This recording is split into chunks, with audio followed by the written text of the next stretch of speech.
Sit down now. Sit down now. That's really Sit down now. Would like to share our stories. That's really good. I'm going to share a story now.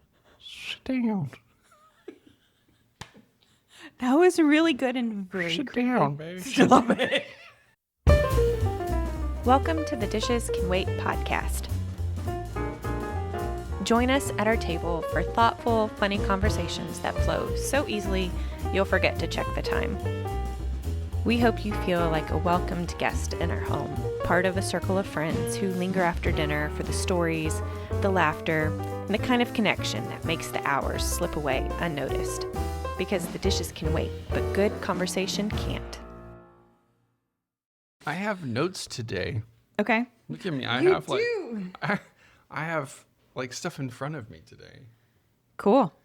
So we recently came across this. Mm-hmm. This is a mead composition notebook from my junior year in high school. What, can you give us the date on that? Date-ish. It starts August 26th, 1999. They don't all have dates, but my first entry had a date. August 26th, 1999. Okay. I don't remember all of this. I remember that my English teacher made us write in this mead composition notebook. And we had to write a certain amount of pages every so often. Like, let's say every semester or something, we had to fill out 25, 30 pages, something like that. Mm-hmm. And sometimes there were prompts of what to write on. Sometimes it was just freestyle. Just write whatever you want. Mm-hmm. But we did discover one that I think is worthy of sharing. Okay. This was December 9th. How precious is that? Yeah. December 9th is a special day for us and our family. So this one is titled, My Dream Girl. It's precious. You ready for it? Yeah, because I know I have something like this somewhere. At some point I did. I want to hear yours. My dream girl. The dream girl for me would be sweet and generous. She would be a well-devoted Christian who will daily help me in my walk with God. She would be a comforter to me. She would be a pal. A pal. She would be my best friend. I could go to her about everything and that we could trust each other with anything. She would be honest to me as I would be to her. Every time I see her, it just makes me smile, like I had just won $1 million. She would be caring and warm-hearted. She would care about other things than just herself. That would be the perfect girl for me. And maybe, just maybe, she could be good looking.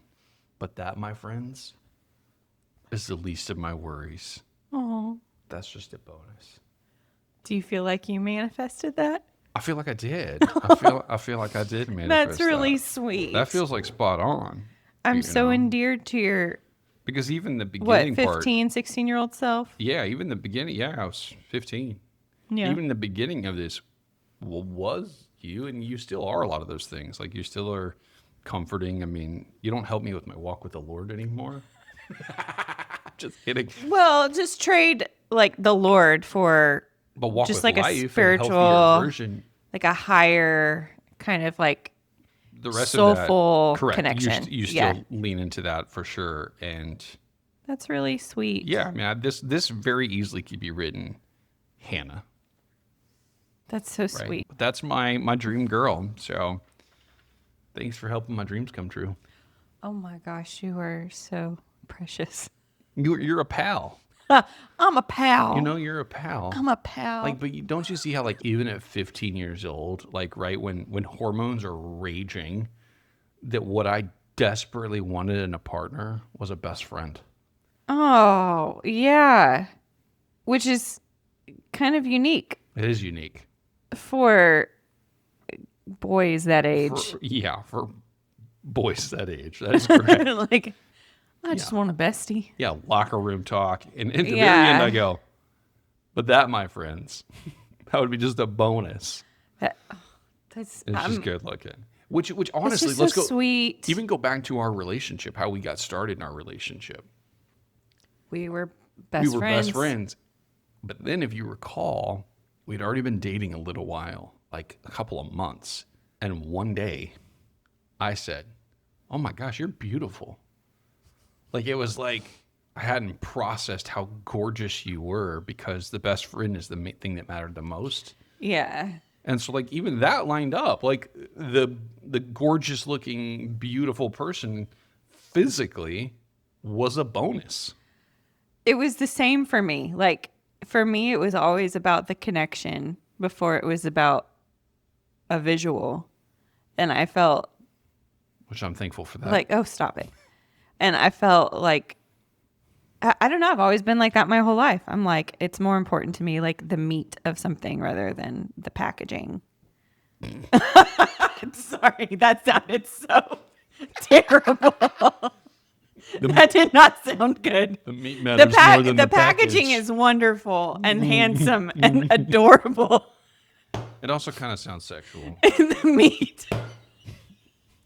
You're like, it's always about the meat. It's less. That metaphor so bad. It's less about the packaging. I messed up that metaphor so bad. I care about the meat, not the package. That's what you said. It's more about the meat and less about the Sweating. Oh, that was so funny. I'm crying. Oh no. Tell us about how you enjoy the meat, babe. You love the meat.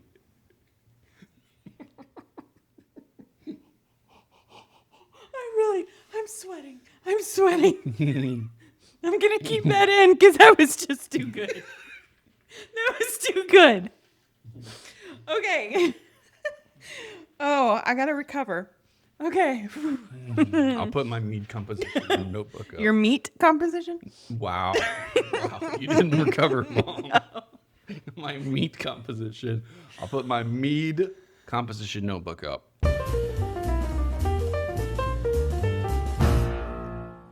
Okay. I got to focus now. That was really funny. It's so funny that you're talking about this, though, because it connects with what I thought about talking about today.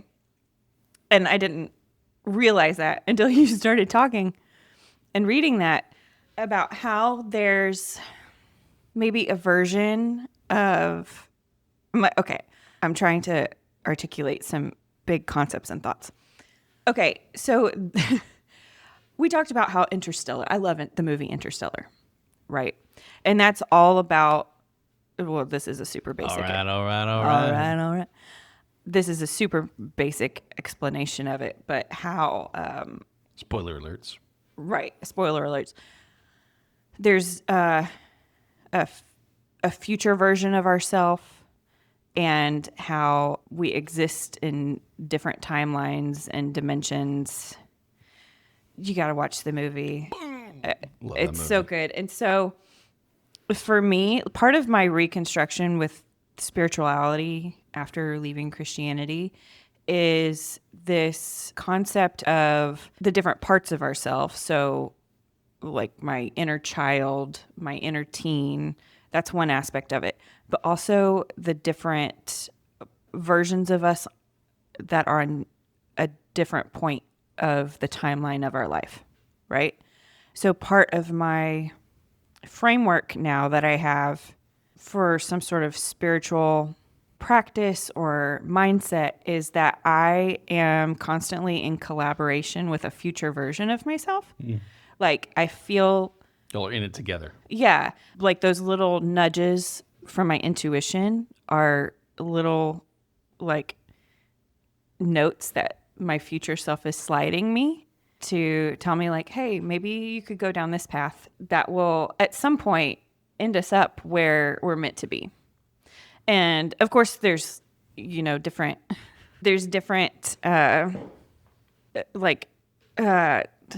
fingers on the timeline based on, again, I'm just not hitting it with the analogies today. My analogies are broken. But like, Different meaty, pudgy fingers. different paths you can take. So there's So like everything, everywhere, always at once? yes. Yes, like that. Like based on a specific choice that you make. And that choice could be like you take a left turn or a right turn. Like that Yeah. splits into different realities, right? And so that's the case. Like there's no Infinite. thank you. There's infinite possibilities. And so I'm right now, am going through a particular situation where I dreamed up a reality and I can start to feel it come into fruition a little bit. And the dream that I had felt so gargantuan that Good word. it didn't even seem possible. Okay. And there's a whole lesson there for me personally as Hannah to learn about, like, don't diminish myself. Don't write myself out of the story because I Dream don't big. see myself in that position.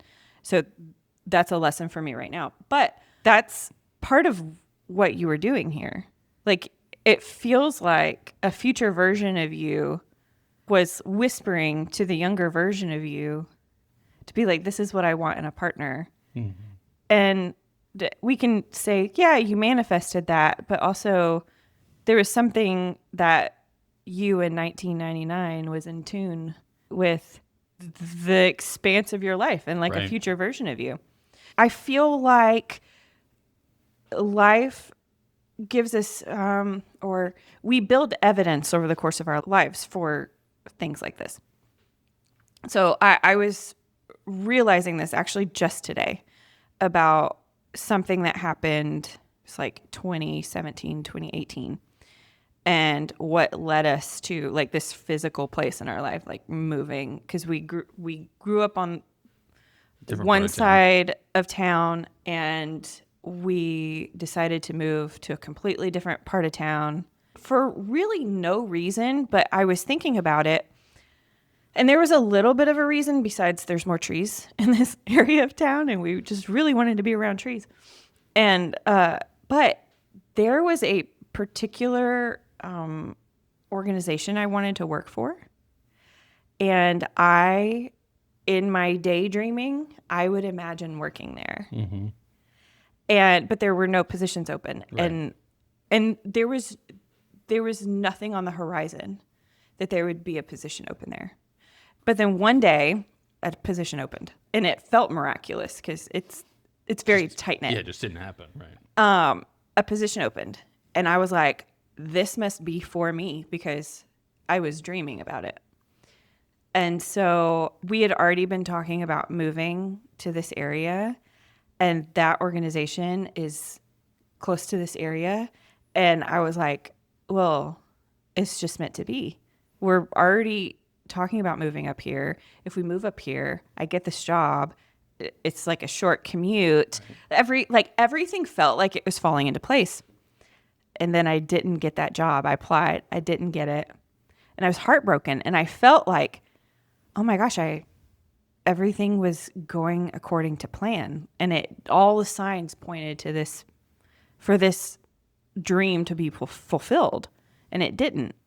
But then we did move here, and we've built an incredible community. And I've met some of my soul people here, and our kids are thriving here.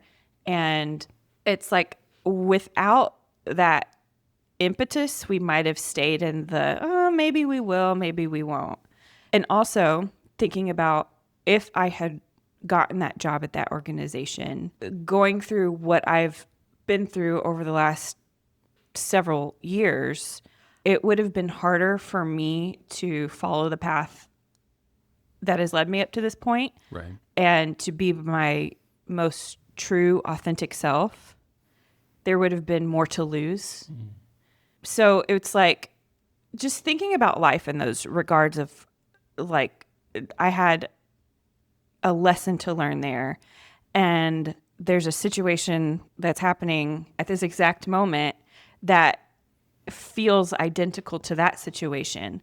But the lesson that I learned before is something that I'm carrying into it now of like that, because I can have a lot of rigid thinking, and it's helped me to not do that, but also be in like more of a collaboration with the universe of like, okay, so this is happening. It's not necessarily about that specific situation, but about like the inner work that's happening. So anyway, it's just really beautiful to think that there's a future version of us that's dropping clues, and there's evidence from such a young age. But one of the things, you were saying something yesterday because we were talking about this situation.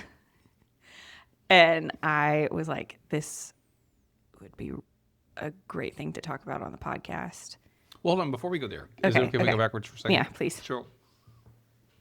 Because what you're talking about, right? You're talking about how signs were pointing a certain direction, but then that didn't come to fruition, but it still turned out beautiful, right? So a couple things on that. One, what do you say to the people that, like, if you go back to that first situation, they were to say something like, kind of seems like you were, putting the proverbial horse before the cart kind of aspect, right? Like you're jumping the gun on some of these things, and, versus going, no, I might have needed to follow those certain steps in order to face the disappointment, because following through was still a healthy thing.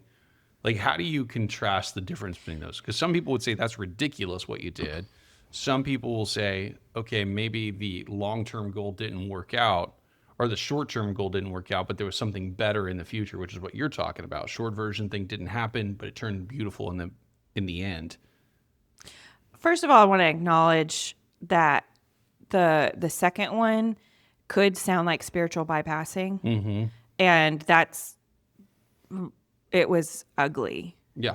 And there was absolutely no bypassing anything. And this is, hold on, 7, 8 Like years 6 or later. 7 years later, yeah. Yeah. And it's been that long.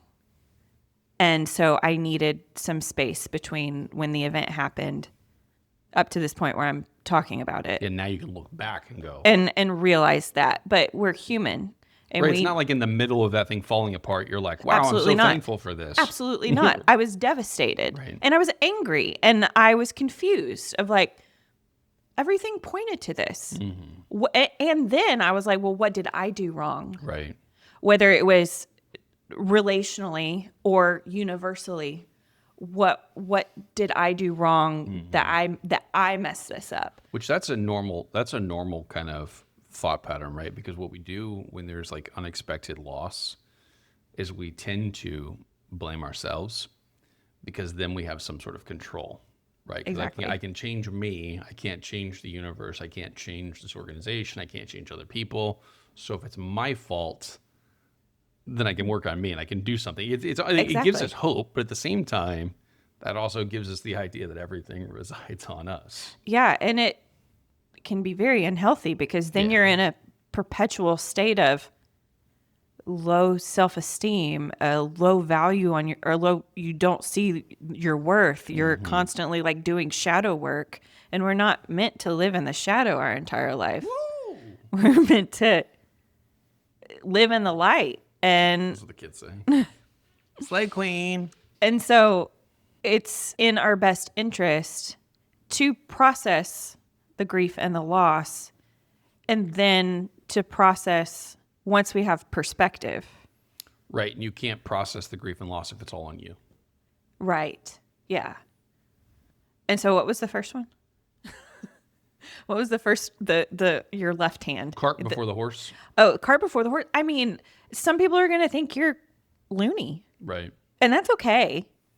I mean, if you feel it, and I mean, there could be a lot of asterisks to this. Sure. I don't want to go through all of those, but if you're not hurting anyone and you feel it in you, I mean, Yeah, so I think this is good, right? So one of the things I was thinking of is because like this is not a binary choice of like, No. did you make the right decision? Did you not make the right decision? Right? Because there's an argument to be made for both of those. But what we're talking about is like, I mean, what I'm alluding to, I guess, is the idea of in that moment, did we follow intuition or not? And that's a hard question to answer. Obviously, the universe, there's some really beautiful things that happened as a result and all of that later on that eventually manifested itself, right?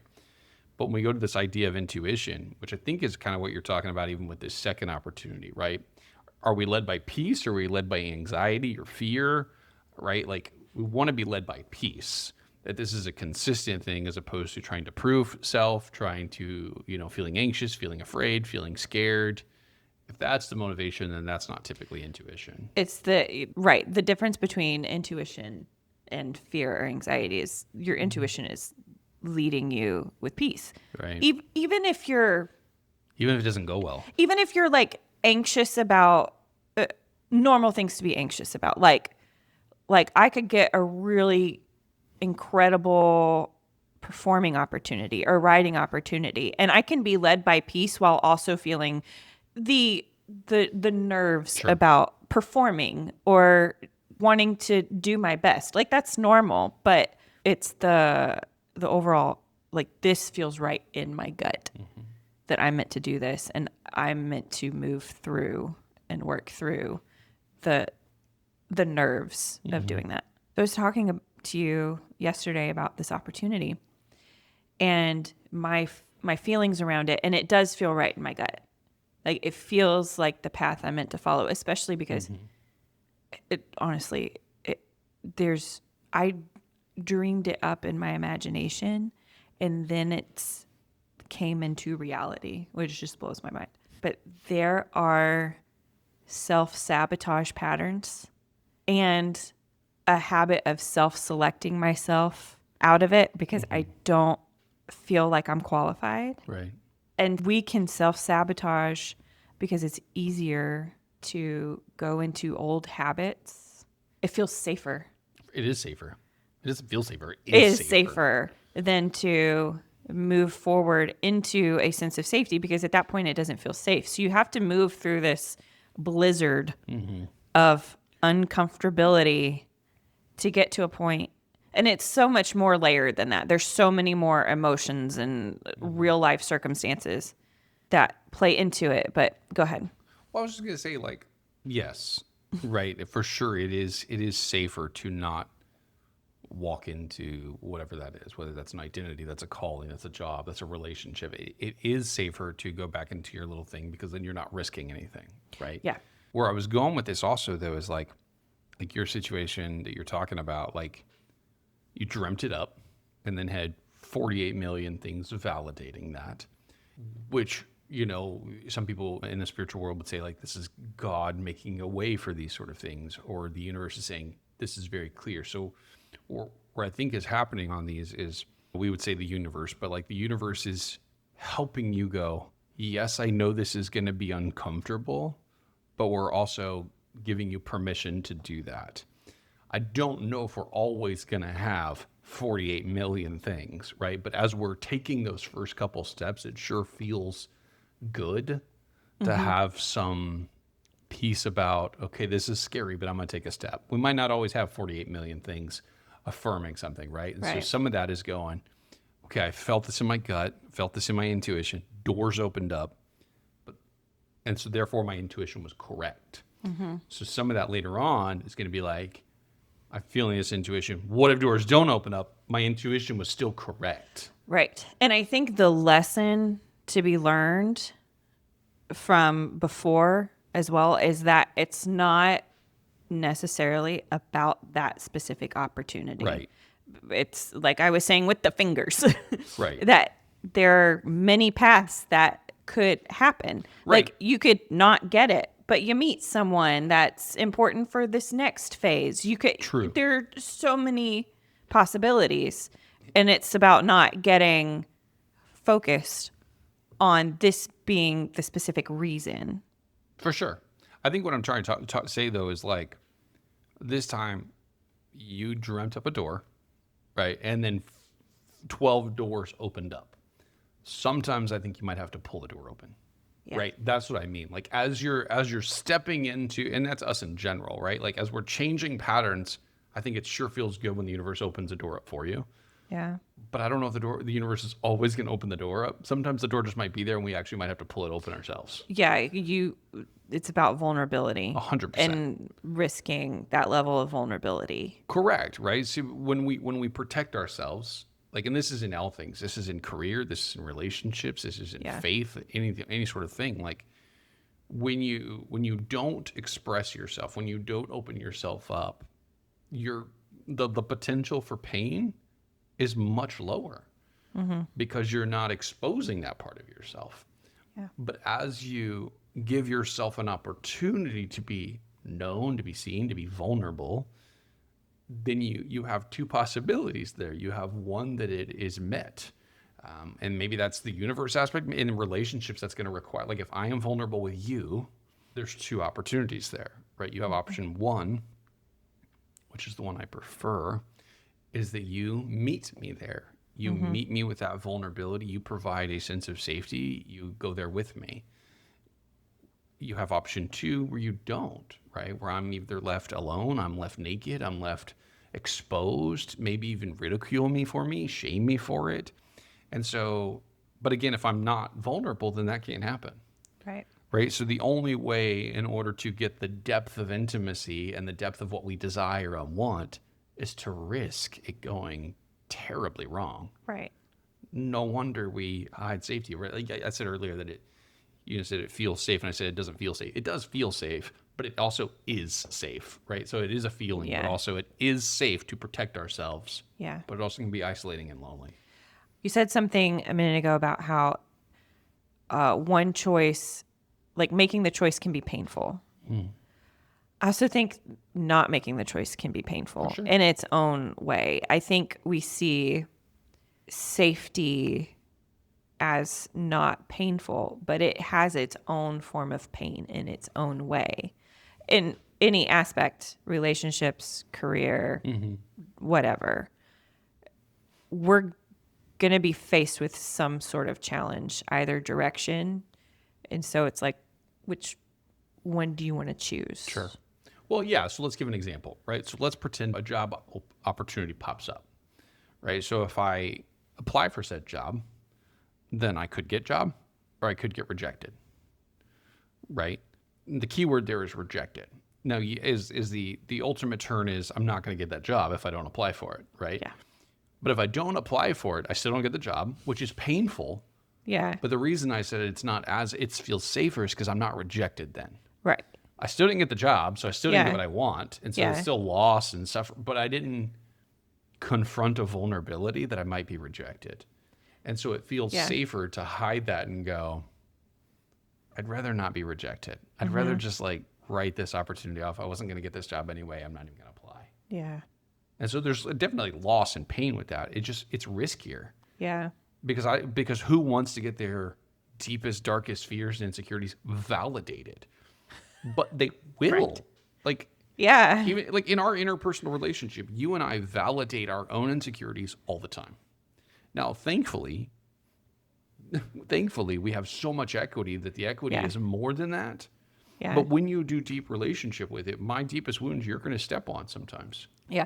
Can you give, because you just use the term equity, and there might be someone a listener or a viewer who doesn't understand what you're talking about. Can you give a definition for that, or A definition or an explanation of the concept that you're talking about with relational equity? Relational equity in the way I'm using it right now is that you and I have shown up for one another enough times where I trust you, that the safety has built up there, the trust is built up there, the vulnerability has been met there. You have also been a part of the healing part of a lot of those wounds. And so I know that you're for me, that you love me, that our attachment is there. So we have the attachment there, which means even when a wound of mine is stepped on, what I know due to our relational history is that you're not trying to urinate on my wound. Even if it came across that way to me, you're not trying to do that. And so when I say equity, that's a lot of what I'm saying. Does that No, that explain makes that sense. a little? I'm Okay. just imagining someone who's listening to this and is eyes wide open, like, whoa. And then, wait, relational equity, what? What Yeah, does that mean? Yeah. So so based off of that, right? Like our deepest vulnerabilities, we don't share those with people who have that deep relation without that equity, Right. right? We can test the waters Yeah. sometimes in people and relationships and jobs, but like I'm not going to put my entire identity into someone that I don't have equity or relational trust Right. with for them to have a chance to urinate on me. Or if I do, then I have to recognize that this person doesn't know me. And so it might be sad, but it doesn't define me. So there's this narrative about authenticity, and I often think that people confuse authenticity with vulnerability. And I heard Beth Moore say one time to be authentic with all and vulnerable with a few. And that's been a hard lesson for me to learn because I'm a big open heart, and I confused vulnerability with authenticity for a very long time. And it's just with age and experience, very few people get my vulnerability, but I am absolutely authentic with everybody. Yep. And so I don't share unless I'm willing to get feedback, like publicly. Like imagine posting on Instagram. If I share something, I'm like, I'm willing to have feedback on it, but they're not going to get the same level of depth that I would give to you or one or two of my closest friends. Some people won't understand the difference between authenticity and vulnerability. Oh, yeah. I Okay. mean, I know what you're talking about. We're both helping give talk, definitions. I talk to- about this a lot Yeah. with clients as well. But like some people don't know the difference between that, right? So That's like, true. how would you describe? I mean, I'll give you an example. Can I give you? Yeah, I'll go just ahead. answer my own question. Yeah, go ahead. So, an example I like to give is just a really simple one. If like somebody asks about my day, like, "Hey, how was your weekend?" or something like that, right? Like a coworker says, "Hey, how was your weekend?" An authentic answer could be like, "Hey, it was survived the weekend, but like, yeah, hey, Say you know, had a hard weekend. yeah, say and you someone had a hard asks weekend." you that. Somebody says, "Hey, how was your weekend?" You say, "Man, I always look forward to the weekends," Yeah. right? Weekends are better than being at work or whatever. Or Like, say like, well, we can try again next weekend. even that's a vulnerable. I'm saying you can say like that is authentic, being like, "Man, I'm always looking forward to the weekends," or like, "Man, I can't wait till next weekend." Yeah. Like You're right. That's even more like, that's very authentic. Yeah. Like I can't wait till next weekend. Like you don't have to go, "Oh man, it was really hard. Me and my wife fought all weekend. Right. My kids threw a fit. I hit a car." Like, you know what I mean? Like they haven't Yeah. earned that yet. yeah. So you can tell somebody you had a bad weekend or a really hard weekend without saying you had a hard weekend to somebody, Right. right? So authentic is you can give information without giving the context or the, Right. or the And it's layers of real. it. And It it's is real. You. I can't wait till next weekend is still real. Yeah. Yeah. Right? That's not saying, well, this is the worst weekend of my life. And honestly, if that concept is unfamiliar to you, you need to practice it. Like it's not going to just come naturally. I've had plenty of people and that's how I practice it. That's how I tell them to go practice it is go practice it with work. Go practice it with the coworker who says, "Hey, how was your weekend?" Or when somebody says, "Hey, good morning to you. Did you sleep well?" Right? I mean, that's obviously a little bit more direct question. Did you sleep well? And you could test the layers of it. You could say, "Hey, it was a hard weekend," Right. but if that's not met, then that's all I'm saying. Right. And also, I think it takes, you said test it out. And I think that you can test Risk, out, maybe is the you word. can test out the different layers.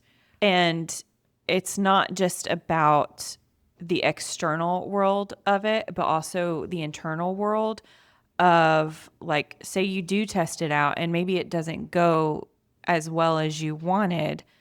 Don't beat yourself up No, because not at all. You didn't do anything wrong. right. You're like, okay, I tested it out. I now have new information about this particular person or this particular situation that I can now reassess my level of risk, vulnerability, authenticity with this person. But it's not an indicator of who I am and my value and fill in It the is, blank. but the opposite. So you're saying, Wait, okay. Go ahead. I think it is because, but not the way you're saying it, right? Definitely not shame yourself. But I think you can be proud of yourself. I think you can say, I Yes. was courageous. I showed up. So I do think it's good part of job. identity, but just in a powerful way, right? You're going, Yeah. I did my part. I showed up. I was vulnerable. I leaned into it, and I can be dang proud of myself. for Right. that. It didn't go as planned, but I'm proud of myself. Oh, that's a good perspective. I was thinking of it in the negative way, and Well, you plus thought of you're, it in the back positive way. to Inside Out 2, not Back to. We haven't talked about Inside Out, but Inside Out 2, what you're doing is you're creating new belief systems in yourself that I can be vulnerable, I can show up, it not go well, and I'm still okay. Yeah. Like I still survived. I can still be proud of myself for trying and being, stepping up to the plate. Yeah. As an example, I give up a lot of times in baseball, right? Like if you're afraid that you're going to get hit by a pitch or strike out, then the best way to not do those is to not at bat, not show up. Like Yeah. just sit on the bench. Yeah. But at least when you showed up, you might have struck out, but dang, you tried. Right. You're building emotional resilience. Yes. And It's powerful. and you don't have to do that in a big fireworks display. It's built little by little by little over time, and that's something to be incredibly proud of. Every time, just think, I'm building my emotional resilience through this. It might seem small, but it's not small because it's going to compound on each other over time. Yeah. So when we do things like that, I think we should celebrate. Man, I'm feeling fired up.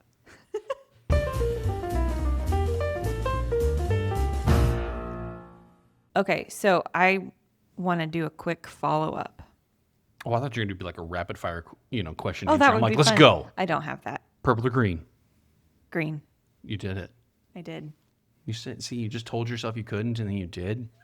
I'm building That's emotional resilience. all about cognitive reframing, right? You said I can't, and then you did. So you just learned something about yourself. Rapid fire. Pizza, spaghetti. Pizza, 100%. Yeah. I could do this. Okay, And do I'm it an again. Enneagram- This and- is fun. Do it and again. I'm We'll an do one more Enneagram each. 9. Yeah, we'll do one more each. Rapid fire. Vanilla or chocolate? Chocolate. Reese's or Snickers. Reese's. Okay. That felt good. We scratched that itch. Let's do one more. Okay. Go ahead. I gotta think of one. I know I got to think of one too. New York City or national parks? Oh. Dang. That's supposed to be rapid fire. Different vibes.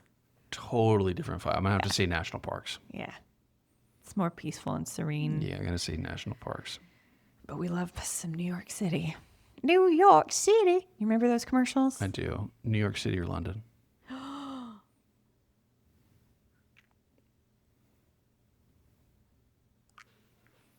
My brain is I know, breaking. you're like crying. You're like, I have to cross one of them off the list in this made-up game. I can't do it. I'm going to say London. You're like grieving. You're weeping. Are you gonna have to journal about this later? London, I'm so sorry. No, New York City, I'm so sorry. I really do love you, but it's London. It's London.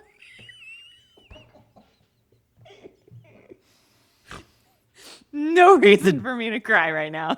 Cake or ice cream? Ice cream. See, I give you a nicer one to kind of shift Yeah, it. thank you. I needed that respite. Wait, we need to make it even. My brain stopped. The wheels stopped spinning. Okay. I mean, they don't have to be too challenging. They can be anything. I know, but I want them. Right or left? Stump it right, because I'm right-handed. Because I saw my right hand and I'm right-handed. That's all. That's it. That was the only reason. Strawberry or red pineapple? What? Strawberry or pineapple? Strawberry. I knew the answer to that one. Red or blue? Red. That surprised me. Not politically, but no, I'm I said kidding. red. No, that we don't was, want that to. was surprising. Okay. Green or purple? Green. Why are they all colors? Green, because you're wearing green. Okay. What are we even talking? Oh, I don't know. I had a follow-up from last week. That's Yeah, what I was follow- going thought to you were say. do rapid fire. Okay, so last time we talked about I think I'm one up, by the way. that you're what? I think I got one extra question in. Okay, fine, whatever. I don't have that. I don't have. Follow-up question from last podcast. Last podcast? Yeah, from the Okay. last one that we recorded. Like episode 8. Yes. Okay, I'm just checking. Yes. I realized something. I was about to scratch my nose like this. I know I've had an itchy nose today. That means something. It's like someone talking about you. No, that's itchy ears. And also That's like your perimenopause. ear ringing, right? Or your ears burning. Burning, that's what There it you is. go. I'm Also, did you know perimenopausal. that, and I did not research. Scratching my nose with a microphone. We'll hear that. I know. That's funny. I heard this on Amy Poehler's podcast. She told Jennifer Lawrence that itchy ears are a symptom of perimenopause. That makes sense. What's your Itchy ears. follow-up question? It's not a question, it's a statement. What's your follow-up statement? We talked about don't take no wood nickels. We did. And I am autistic, and there's a thing about autistic people where we hear something like that or a saying and picture it literally in our head. Like a penny for your thoughts. I literally picture it. And so that's why things like that can be confusing for me. But also, today's episode is not a good example of my ability to speak through analogies and metaphor, but I'm pretty good at it. Which is kind of surprising because also my brain works literally in those. And so don't take any wooden nickels. Messed me up. I might cut this whole spiel. Also, I told you that I was watching something and they said a penny for your thoughts. Yes. And the person replied and they go, my thoughts are worth more than that. That's what I'm saying. Boom. That is what I'm saying. That's great. Like though. in this economy. That person knew their value. Dang. Let's go.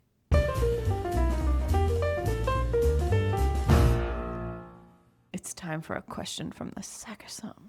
Please pull a question from the sack of something.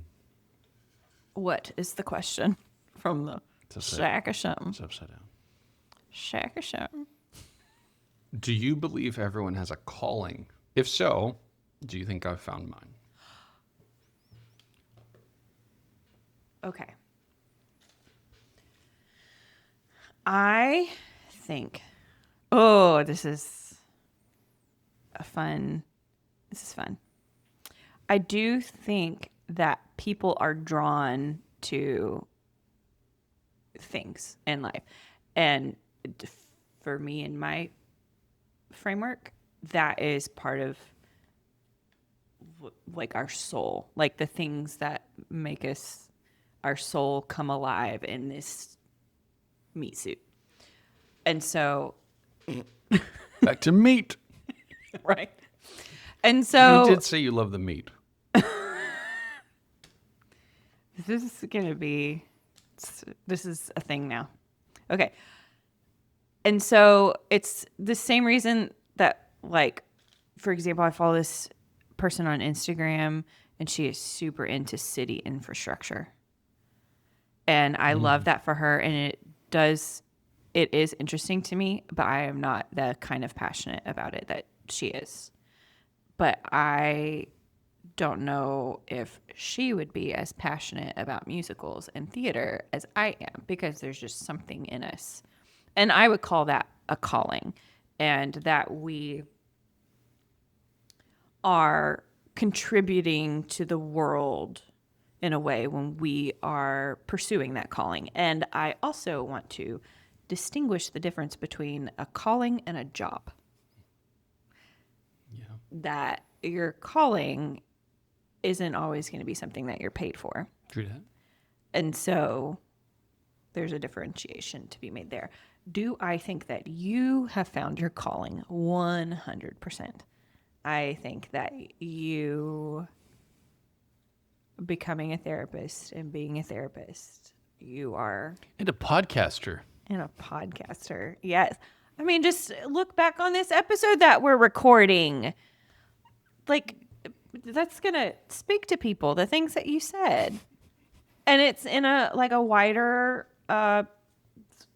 space than one-on-one with clients. But absolutely, I think that knowing you, even though I haven't been in a therapy session with you, knowing who you are, you're where you're meant to be. You are doing your thing.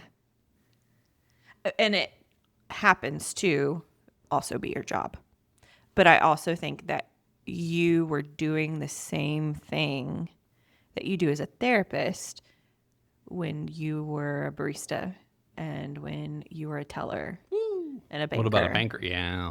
I think that you were doing the same thing with people in an interpersonal way in those spaces that you are now getting paid to do. Do you need to look at it? I do not.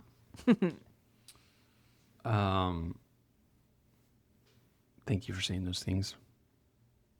This is a hard question. The second part of the question is not the hard part. Like, do I think you found yours? That's not the hard part. The hard part is, do I believe that everyone has a calling? Religious, Christian Aaron,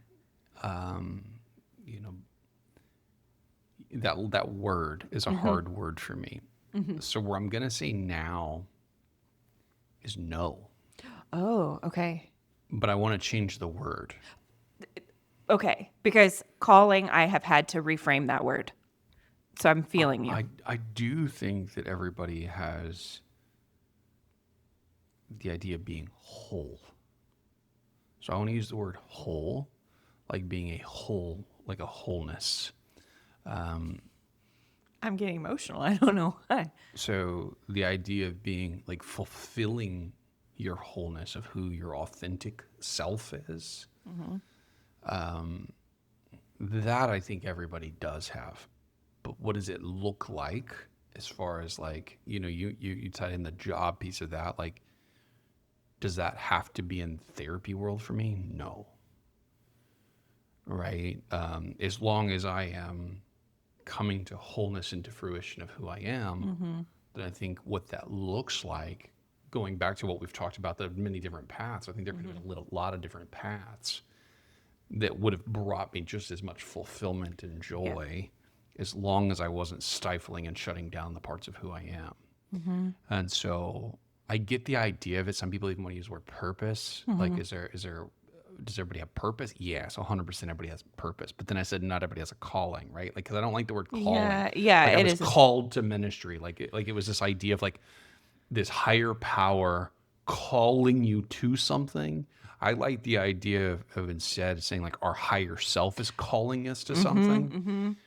Which is what we've been talking about this whole episode. Correct. And so if that's the case, then I think I think you've known who you are a lot, even in your stifled, traumatic version of yourself. Like the difference between where it is now versus where it was survival and an escape as a child, and maybe even a safety of disassociation, where now it has become, so it was a lifeline, where now it's part of the thriving, right? It helped survive, and now it's helping you thrive. But yeah, like it's not like one specific thing.